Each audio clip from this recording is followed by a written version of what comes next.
Esprit tout cette puissant. Tozana kati ya champ magnétique ya délivrance. Mutua banga ilo côté. Elombe tout cette puissant. Oh tout cette puissant. Tout cette puissant. Elombe tout cette puissant. Elombe tout cette puissant. Zamame tout c'est puissant. Zamame tout c'est puissant. Bonjour ma soeur. Bonjour papa. Alors, est-ce qu'on a vu ce ya komona lelo na assemblée ya vengeance? Dilobani okoza nango par rapport ya nyoso oyo oki na kati na esika. Est-ce qu'on a ngeza ke komona makambo na misu ponga azaka na Angleterre na vanda awate na mona ngoka na ba YouTube. Est-ce qu'on a pende zali na ya komona ngona misu ba prière to sala na ba YouTube mais na ko sala ngo en live. En tout cas c'est ngoza makasi komona papa Charles komona bande kwa vengeance donc ba prière o ezo sala be febele na ba via batu bande ko na sengi bino boya ebele o za na ba problème ba makambo ndeko marché te yaka nzambe o bato sambelaka o azalaki na loi azalaki na grâce siko paza na vengeance na sengi bino boya ebele nyonso zo déranger oyo yebi ya yo moko nga na ebite yo yaka kaka tia kondima ne panzambe okomona oyo okozwa posa bande kona sengi bino ya mingi te ya muke oboza nango bo pesa nzamba kozanga te kozongisela bino po babi liboko epesaka yango epambola maka bo pesa bo sunga bande ko bazana besoin ko travailler pour na mboka na biso Congo bana posa ko travailler ko kende tous les 4 fois ya Congo pour na ba prière bo pesa muke fungola poche na muke ozana ngo pesa nzamba ozanga te ko pambola bino. Sentez au message ya vengeance ndenge nini a live. Eza pena makasi ba prière to sala na ligne na moni yango live et c'est singa makasi pe na yebi ke nyonso na yaki nango ya kilo etikali. Merci beaucoup. Merci vraiment papa. Bonjour papa. Bonjour. Alors to landio awa na kati ya bana vengeance liloba nini okoza nango par rapport ya mate ya mokolo lelo pe prière. Liloba et puis maté à lelo pour na bana vengeance na sepeli mingi ezali mbala liboso te na ya puisque na landaka ngo à partir à internet et tout ça na France. Bonjour Ndeko. Bonjour. Otomonio awa outi précisément wapi? Nga na uti Kikwiti na babengi nga na kombo ya frère Jean-Jacques. Na uta Kikwiti na yake awa yango na ye kokutana na bandimi bazo kubondela na vengeance yango na sangani na bango na yaki pepo na bondela to sangana to bondela. En tout cas matéya na bango vraiment na zalaki na ba ignorance makambo ebele à partir ya matéya na bango yango efongoli nga na zane sengo penza. Liloba nini oza na pona bande kwa Kikwiti nyoso parce que Erozozonga nous espérons que vous allez implanter vengeance kuna. Bande kwa Kikwiti vraiment na zane sengo ebele ezana beloko ebele o biso toyebaka te mais à partir ya vengeance a Kikwiti ko fongwama tango vengeance ezoya na kati ya Kikwiti botelema to tombo la vengeance à partir ya vengeance vraiment mboka na biso kende liboso. Merci beaucoup. Merci. Bonjour maman Jackie. Bonjour papa Daddy. Alors tomonio awa en train ya kolanda enseignement ya vengeance un mot par rapport ya oyo nyoso oyoki et pas mosali naza. Ntamba pambolama ntamba za béni na message nyonso ozo bimandea mosali na ye papa Charles vraiment zo pambo bana nzambe koyoka message o moto nyonso akoyoka ngo ko parvenir ye partout o yazali akanga motema te vraiment motema fongama même autorité ya mboka bazala attentif pour un message opposé au bénir ezo kangola ezo bikisa par rapport ya tournée à la province au moni makanisa onde nini pona ko koleka ko bondela pona chaque province ya République démocratique du Congo. En tout cas makanisa ngo eza bien vraiment ce qui mboka eza ko kangama te moya évolution ya mboka niza eza te la tournée à la province wana eza likanisi ya malamu et bande ko nyonso ba kozala de partout ya ba coin ya mboka ya ba province ya mboka. Vraiment ba yamba message wana ya vengeance na motema ya kofungwama ba disponibilité ba moyen na bango parce que aucun na ba province wana zo senga ba moyen et papa Charles de fois moi tant mususu na bomoto na kozala limité mais de ko nyonso pa ya zali azoka maloba oyo akanga motema te libanda ya mboka Europe Asie Océanie partout de ko nyonso akoyoka ngo akanga motema te pour na contribution ya parcours oyo papa Charles Azosa na nzela ba province. Merci beaucoup. Merci. Esprit tout sept puissant. Tozana kati ya champ magnétique ya délivrance. Mutu abanga iloko te. Elombe tout sept puissant. Oh tout sept puissant. Tout sept puissant. Elombe tout sept puissant. Napesi bino bambote ya ofele au nom de l'Esprit Saint, grand créateur. Elombe ya vengeance ayebana kopambola bino ba bien-aimé. Bozwaka toujours occasion ya kolanda message ya vengeance. Esprit Saint, grand créateur, o nazali ko benga mikolo oyo le véritable coach ya bomoi na biso. Pe depuis na yebsaki bino na nzela révélation kazali coach ya bana vengeance na septembre oyo ba témoignage déjà ezali ko prévoir. Maman moko apesi déjà témoignage balongola ki na mosala. Tango asali ba prière wana Esprit Saint, grand créateur, le véritable coach ya bomoi nanga ya mosala nanga ka bato wana ba bengi bazongisi na mosala. Yango vengeance alobaka malamu otambola na kati ya révélation ke otambola na nzoto, nzoto na nzoto pasi, nzoto na nzoto minyoko, nzoto na nzoto masumu. Nzoto ebongaka atambola na lisungi ya molimo parce que molimo yende mokonzi ya nzoto. Soki nzoto neza komi kotambola yango moko nzoto na nzoto komi pasi. Tala ba politicien bazo tambola nzoto na nzoto, tala pasi ndenge ezali konoka na kati ya mboka. Soki révélation esili, mission esili, mutakoma kotambola na nzoto kotutisa na nzoto lokola mabanga likolo ya mabanga. Alors pasi na pasi, minyoko na minyoko. Bana vengeance, elombe ya vengeance apambola bino. Na vengeance tolobaka ya kolia ezanga me ya koloba na lisungia molimo mosanto kozanga te.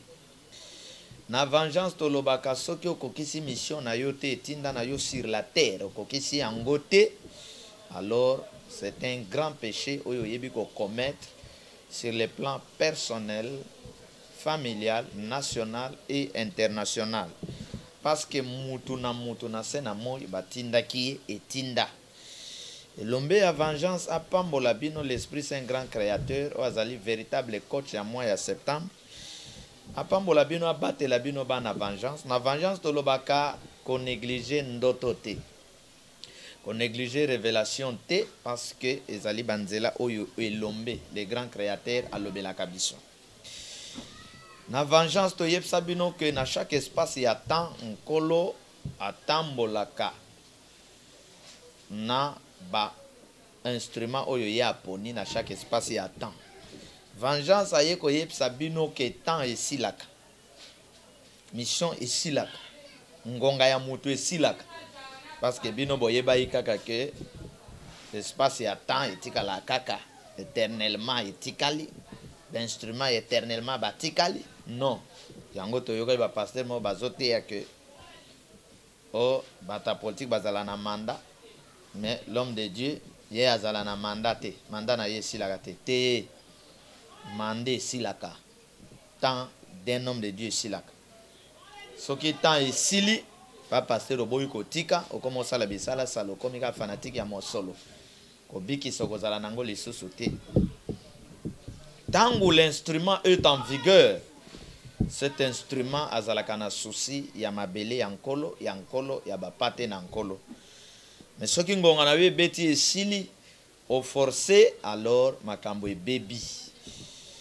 Makambo e baby eye mabe okomi motema nko okomi motema mabe koleka yo oyo zai mwana nzambe vérité okolingango lisusu te. Bien-aimé dans le Seigneur, tozalaki na grand temps tozali ko benga le temps de la loi avec le grand prophète Moïse. Tant esili Moïse a prophétisé sur l'arrivée à deuxième temps, le temps de la grâce de Christ. Le grand prophète, Christ à son tour a joué ngolu, a manipulé yango, a lobi luo yo zwa vengeance et bongi na yo, kende na yango, ningisa na yango mokili, nde tina biso toye. peuple congolais, bo sepela, beaucoup de esprit, c'est un grand créateur, bo betela yema boko, parce que la loi est pour maki na kati ya mboka Israël, na espace wana babenga Moyen-Orient. La grâce est pour na kati ya Israël, mais vengeance o azali mopanga netumba pour na kati ya mboka Congo. Tant on a yebisaki bino ke ba Moïse, Christ ba Marie, tout ce monde baza bandeko na biso, ba misusu bacha tembe ya kofinga bafinga biso. Bozomona te ke continuité ya mosala tozali kosala ezali mosala oyo eza ba caprice ya technique partout de gauche à droite et yebaka na kosalema. Ennemi akansaki tokokoba te, nous voici na kati ya plateau na biso ya vengeance. Bien aimé dans le Seigneur, ndenge na utaki koyebisa bino. Nkolo musala na yeko tambola na bat na kati espace ya temps. Alors chaque temps zalaka na ba discipline na ye. Na mibeko na ye, ndenge vengeance aza na 7 conditions na ye. 7 mibeko na ye. Bien aimé botala mokili lelo. Botala mokili. Avant peut-être de nous juger, vengeance est utile les choses wa botala mokili. Lelo mokili o tambola na principe ni. Na formule ni, n'est-ce pas ya vengeance. Amour du prochain oyo ngolu akufela na ekolos wapi yango na mitema bato. Amour du prochain oyo ba belge ba italien ba yela biso na makomi wapi yango na mitema na bango. Na yebisa bino ke soy bolingi ko bika boyokela ba o ya bino. Na yebisa bino. Parce que je ne pense pas que moto mosusu azala na souci ya bomoi na yo ya koleka yo moko. Soki moto mosusu akomi na souci ya bomoi na yo ya koleka yo moko, tu n'existes plus. Tu n'existes plus. Bien aimé, tu dois démontrer na mokili kenkolo atinda yo na tina. La vengeance est une force oya yeko lamusa ba don makabo. Bino ba obo lemba nzela ya prière parce que kuta un obstacle en église. Ba tonga yo ba finga yo ba longola yo injustement en église. O lembi nzela nzambe. Telema. Yaka na vengeance. To bino ba oyo. Les corps na yo et connaître faiblesse. L'église t'a rejeté pour toujours. Oza mwana nzambe o connaître faiblesse. Te koza démon oza possédé. Instrument ya enfer ozo bunse église te wana faut que li fait. Mais tu es un enfant de Dieu, au connaître faiblesse, tentation, église et bois qui yo pour toujours. Na li kabona yo kende. Telema, yaka na vengeance. Benga na numéro à vengeance. Yako travailler na vengeance. L'étoile, les dons de Dieu dans l'homme, tokoki ko étouffer yangote. Na bande koloba ke botala mokili lelo et tambola na formule, n'est-ce pas ya vengeance? Donc, bolinga te, eza tant ya vengeance, table ya vengeance. Le vrai enfant de Dieu, faut bokota déjà na kati ya maswa ya vengeance. Na nzela ya vengeance. Na kati ya mibeko, 7 mibeko ya vengeance, eza na mobeko moko ezoloba légitime défense. Ko se défendre. Ko défendre bo moi na yo libota na yo, mboka na yo, mabele na yo, bonzambe na yo. Ba valeur nabino. Qu'on défende, qu'on protège des instruments qui sont utiles pour notre développement, pour notre cannabis. Parce que toutes les solutions et les problèmes à battre, nous sommes sur la terre. Et Dieu se manifeste sur la terre sur le plan spirituel, politique, scientifique.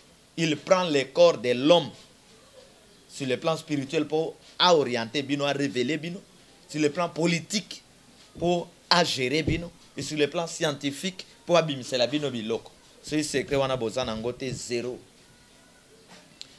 Alors, Afrique, Congo, Azako Tambola, na désordre spirituel, politique et scientifique. Il n'arrange pas. Nazo sepela que ne gozo baswe na mboka bato mosusu. Elombe ya vengeance apa mola bino. Lelo na olobela nini? Nani apona yo? Nani atinda yo? Et si ko komi wana, bacheyo na mutu to na mokeli na yo. Qu'est-ce que je voulais dire? Bana vengeance. Ko lula nanu likabo ya moto te. Lula nanu likabo na yo.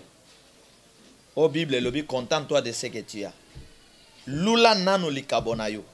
Lula nanu ekolo na yo. Lula nanu loposo na bino. Lula nanu libota na yo. Lula nanu mboka na yo. Avant ko sepela na mboka ya bato mosusu. Lula nanu langue na bino. Maternel. Avant ya ko sepela na monoko ya bato mosusu. Okomona mutu azali ko expliquer bien toute la France. Angleterre. Bien kitoko.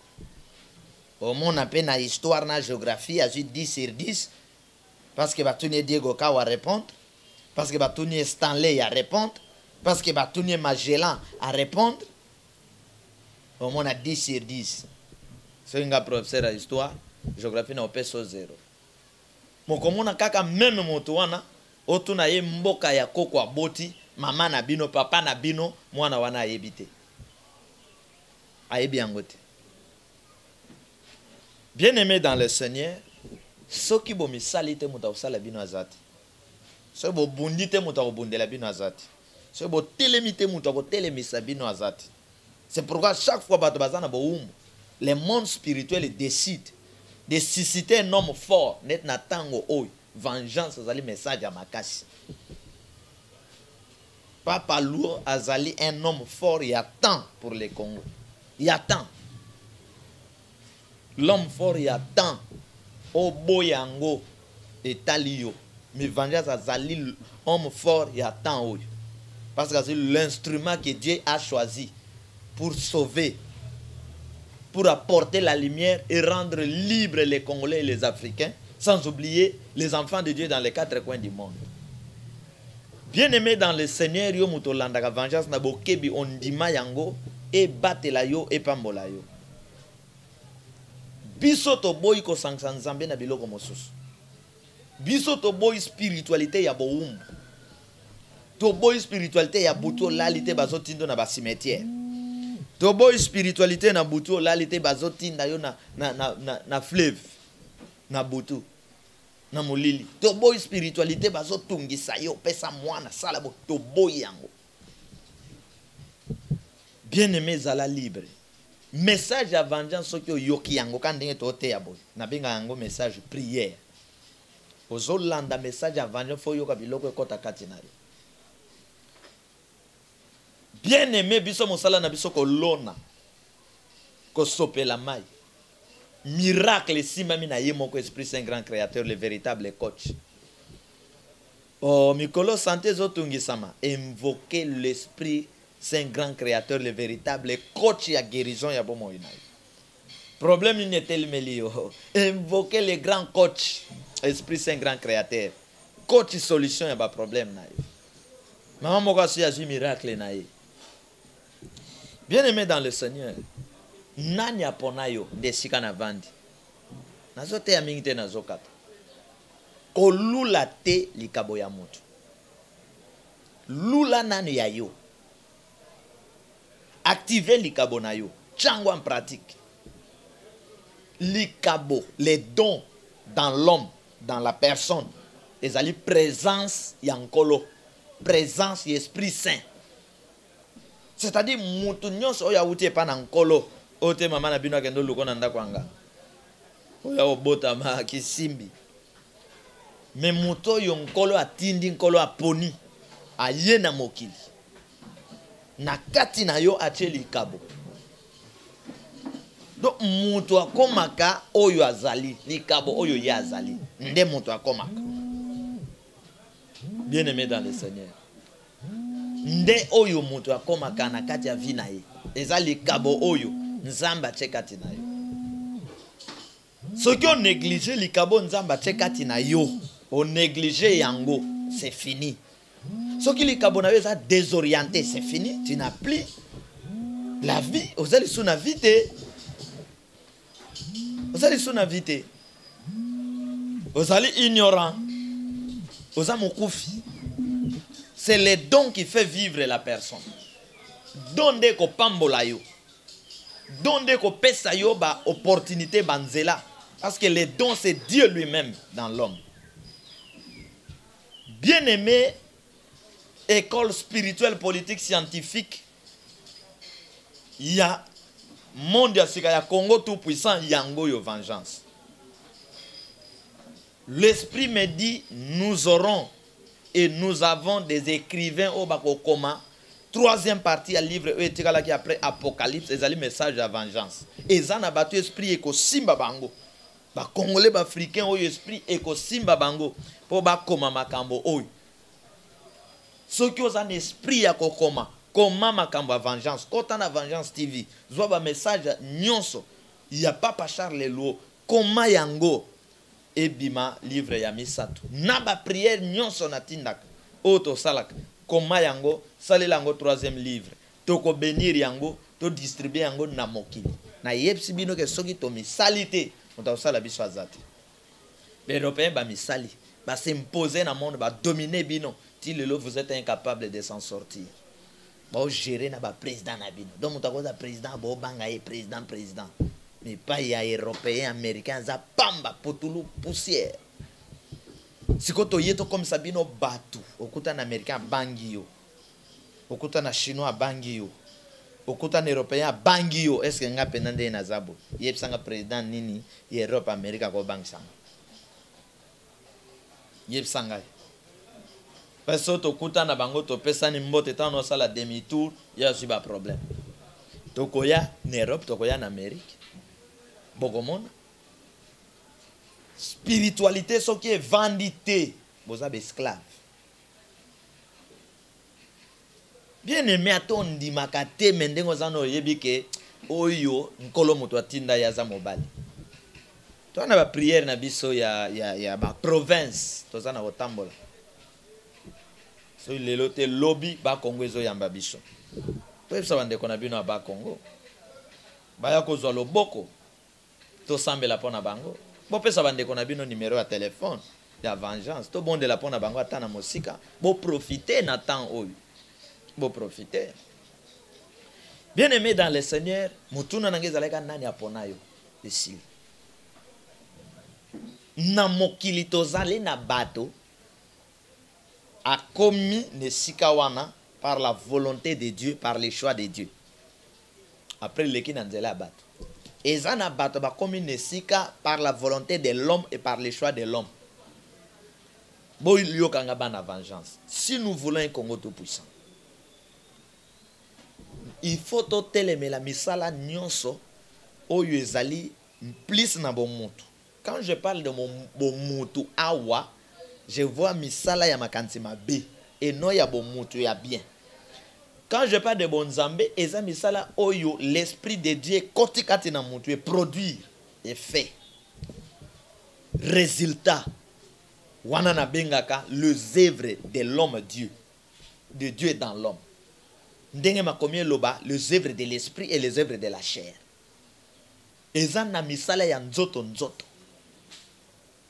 Bien aimé dans le Seigneur, sans tribalisme, sans division, ce qui bolingo ko évoluer, kotonga mboka, il faut d'abord olata esprit, il y a sauveur, il y a défenseur, il y a révolutionnaire en toi. Décider katinayo, tant bazo benga mboka, état, pays, nation, oloba Dieu m'a envoyé sur la terre pour sauver ma nation. Ce qui mboka na bino eza sauvé te.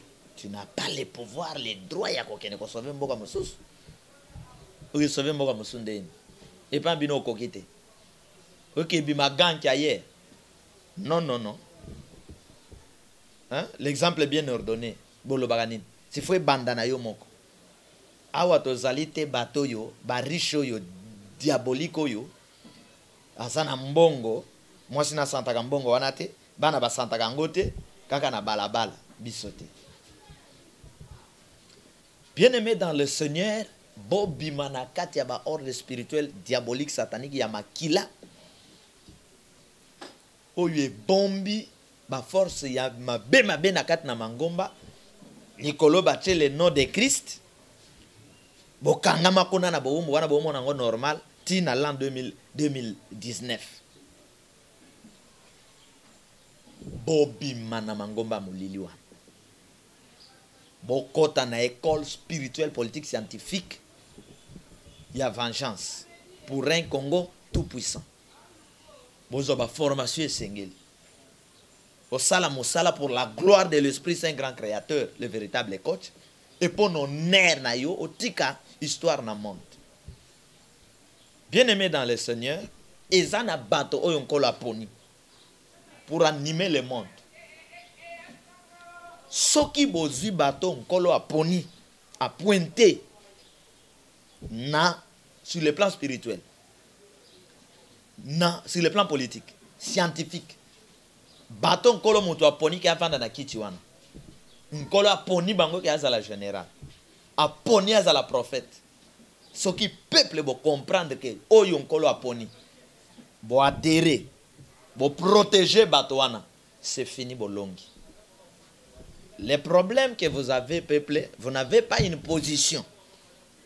Vous avez mis peuple. Le Kola Konga si kana mai.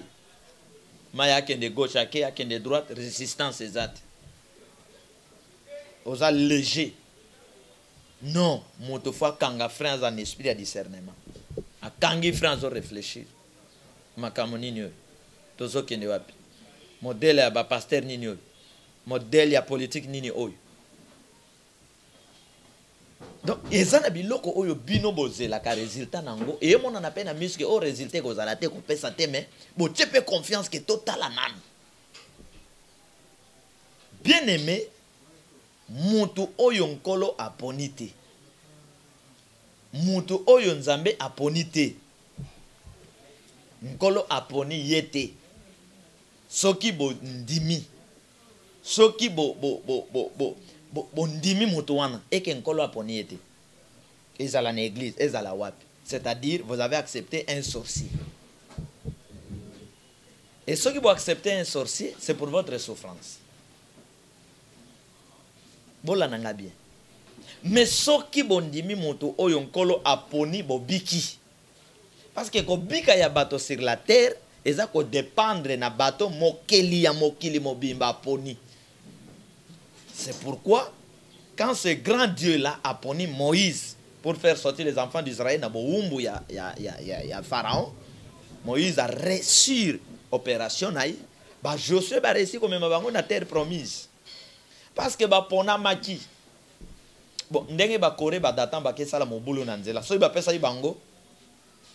Bato ya commandement ba mema bana Israël ba linga ba kesuka wapi. Vous comprenez? C'est-à-dire, il faut faire attention avec les gens que Dieu n'a pas choisis, faire attention avec les gens que Dieu a rejetés. Il faut faire attention avec les gens oyonkolo aponite naba on. C'est Dieu là grand créateur qui est esprit. On a mis ça bon monde bozo mona yete. Tozo mona na kati kela mona ye.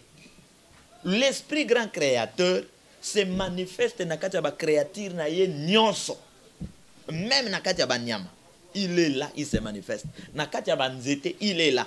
Mais l'homme, c'est l'instrument principal. C'est un chargé.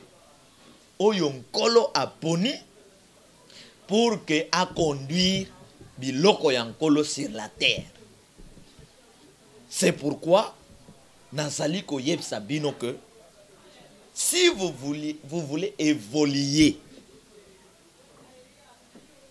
vous cibler, vous soutenir, vous tambolana, d'instruments élus par Dieu.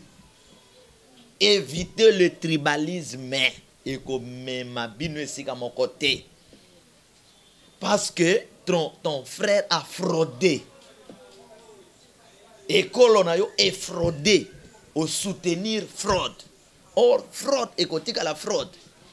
La manière que celui-là a fraudé, tu le protèges. La manière que cet assassin a tué, et pas moso sepeli, c'est ça les sorciers. Donc, les sorciers ne peuvent pas bomber sans que simba libotana ya ko simba na libotana yi. Alors, nous devons combattre le mal sur tous les plans pour protéger les biens, parce que le bien, mon pépé ya malamu, et souffle la kabipa nyons, et batte la kamoto nyons. Mon pépé ya mabe, et souffle la kabipa nyons, et nyoko la ka bato nyons. Voilà, bien aimé dans le Seigneur. Donc, comme il attend ya vengeance, bolinga te, oyo ke bato na bato fo ba mi batte la, ba se défendre. Spirituellement, politiquement, scientifiquement. Et l'homme ya vengeance a pambola bino. Ngonga ya Saoul ekoki longwa alingite. Azokoka ko boma Goliath te kaya mboka Kongo. Tikela mutu oyo nkolo aponi, oyo aponami esika na ye, tikela ye. Soki o appliqué force diabolique pour prendre si nkolo abongiseli mutu oke kokufa. Olaninga oke kokufa. Soki ocheli moninga poison pona kozwa esika na ye oke kokufa. Soki o préparé coup contre moninga nesiko ya ye oke kokufa. Bien aimé dans le Seigneur, donc on a ba complication na vie ba leader rebelle d'ici 2021. Ba oba koboya mungongo ya vengeance. Ba oba koboya ko se repentir. Kati na yo eza na likabo nzamba tchelio na mesure na yango. C'est lui qui devient président de la République. Soki nkolo mutu aponi akotatonete. Nkolo akobatela ye. Mais soki ozui esika ya mutu na makasi na moyipe oko souffrir et oko payer. Oyo baponi akambe église par la voix de Dieu. Akome mango kitoko. Mais so lobi ke to boma yebiso to zo po bandimi bakomi ebele oko souffrir et tu vas mourir. Bien-aimé dans le Seigneur, nde motuna nange ezalaki. Libala na yo, mobali wana to mwasi wana. Ba pesa yo ye pa ina nkolo na mokili ya molimo, to ba pesa yo ye pa ya bat. Poste na yo wana ya mosala, ya bokonzi, na police, na armée, na ba société, na présidence. Nkolo aponi yo, ou bien ba pesa pa ya mutu. Le résultat de l'homme sans l'esprit de Dieu est allé catastrophique. C'est comme le salaire du péché qui est la mort. Mosala wana, ozu yango ndenge nini. Okomi wana ndenge nini. C'est-à-dire que les souffrances de l'homme, ils ont se préparer na ye moko na banzela zali kozwa. Et sengone zali ko se préparer na ye moko na banzela zali kozwa. Le chemin le plus facile et qui toque c'est le chemin de Dieu. Quel que soit le obstacle na ba souffrance na yango. Nani aponi yo. Christ aye aponi Pétel, aponi Jean, aponi Matthieu, aponi tala mosala basali sur la terre. Azako pona yo nani apona yo. Bien-aimé dans le Seigneur, soki to lingi ko bika pe ko tombola mboka na biso, to tambola na instrument eli choisi par Dieu. Parce que ndeko na yo oyo nkolo aponi. Pour attendre sa défense, pour attendre sa justice. Soki olobina bomaye ponga na koma. Donc obomi mboka mobimba. Quand vous tuez un savant, obomi mboka mobimba. Quand vous tuez un sauveur, obomi mboka mobimba. Tina 2019, ba Congolais esclaves ya monde. Parce que baza ko comprendre absolument rien. Lula nano oyayo, lula nano likabonayo, félicité nano ba oyo yayo, consommer nano oyayo yabino, bongisa nano oyayo yabino, si moko bongisa ya moninga. Tozana tant oyo balobi chacun pour soi et Dieu pour nous tous. Tozana tant ya vengeance. Botala makambo eleka na Afrique du Sud. Botala makambo eleka na Nigeria. To komi na tango ya mibali. O ningisi ngai pe na ningisi. O atake ngai pe na atake. Pour que mokilie banga biso. To komi na tango ya mibali. bokomona monde ko ningana ba conflit za kokota kotomboka na kati na bamboka. Si vous n'êtes pas prudent, ceux qui bozalité na ba révélateur bokangami na motambo. Il y a Satan.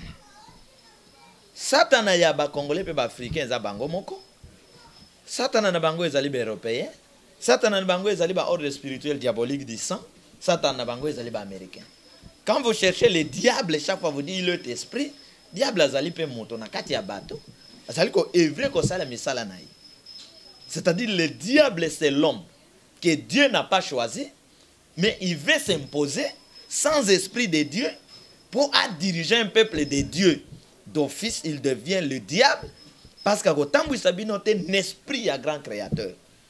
Alors nous avons eu beaucoup de diables na kati Afrique, na kati Congo, ce qui fait que le Congo, l'Afrique, ils allaient bloquer sans développement. Ils allaient moment il y a un instrument à Dieu, tellement pour sauver notre pays. Que l'Esprit Saint grand créateur a pambolabino. Le Dieu vivant grand redoutable, tu es vivant. Le véritable coach, yabo moinangai, yamboka nangai, yalibota nangai, topesio lokum. Le véritable coach a ban vengeance. Notre bon Dieu, entraînez vos moinangai, yalibota nangai. Entraînez ban nyonso ya vengeance. Yo en tant que le véritable coach. Le Dieu vivant grand redoutable. Simba ba oyo yo poni sur le plan spirituel, politique, scientifique. Telemisa bango, pesa bango esika na mboka oyo pona lokumu na yo. Papa ba oyo yo telemisité. Baza ya yote. Ba telemi na mulili pour nuire les gens, pour nuire le Congo. Nkolo bazala écrasé, disqualifié au nom de l'Esprit Saint grand créateur, le véritable coach de notre vie. To bon de l'épétolobi. Amen.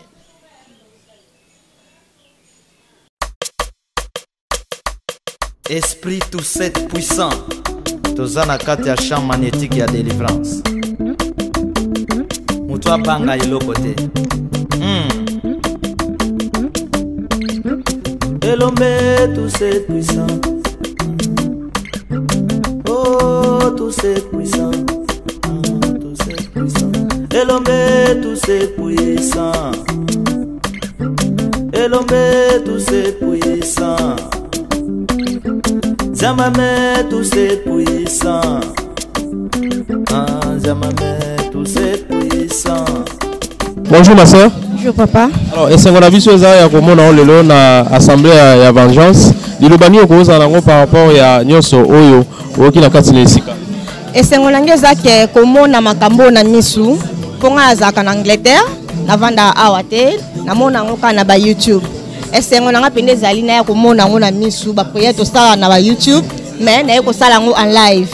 En tout cas c'est ngoza makasi komona papa Charles komona bande ko vengeance donc ba prière o ezo sala be febele na ba via batu bande ko na sengi bino boya ebele o za na ba problème ba makambo ndeko marché te yaka nzambe o batu sambelaka o azalaki na loi azalaki na grâce siko pas na vengeance na sengi bino boya ebele nyonso zo déranger oyo yebi ya yo moko nga na ebite yo yaka kaka tia kondima no panzambe okomona oyo okozwa posa bande kona sengi bino ya mingi te ya muke oboza nango bopesa nzamba kozanga te kozongisela bino po babi liboko epesaka yango epambola maka bopesa bosunga bandeko bazana besoin ko travailler pour na mboka na biso Congo bana posa ko travailler ko kende tous les 4 ans ya Congo pour na ba prière bopesa muke fungola poche na muke oza nango pesa nzamba ozanga te ko pambola bino. Sentez au message ya vengeance ndenge nini a live.